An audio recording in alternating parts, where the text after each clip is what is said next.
দেখেন গাইস, একটা জিনিস পাওয়া যাবে, অবাক করা একটা জিনিস মনে করেন, জিনিসটা মনে হয় একটা হার্ড একটা জিনিস মনে করেন। এই জিনিসটা দেখে সবাই পাগল, ওই জিনিসের মায়া সবাই করে। ওই যে দেখি,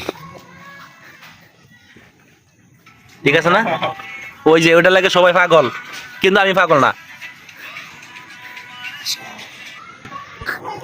গাইস দেখেন দুনিয়াদার কি অবস্থা, ওই টিহা লইয়া যা করতেছে, মানে আঙ্গুর টিহা দে বড়গিরি দেখাইতেছে, নিজের রাজা মনে করে এই কয়টা টিহা দে। এই যে না না টিহা জীবনে সবকিছু তো টিহা বইছে, টিহা ছাড়া জীবনে কি আছে? মানুষের মানুষের দাম নাই তো, টিহার দাম আছে। ওই যে ওই জিনিসটার মূল্য আছে, কিন্তু মানুষের মূল্য নাই। কথা রাইট, কিন্তু কথা কিন্তু রাইট এক্স্যাক্টলি। ওই জিনিসটার মূল্য আছে না, আপনারা কি কেন ভাই? না না না ওইটার মূল্য আছে, কিন্তু ওইটার মূল্য নাই। ওইটার মূল্য আছে, ওইটার মূল্য কিন্তু কাজ করতে কোনো ভালো কাজ, ঠিক আছে না?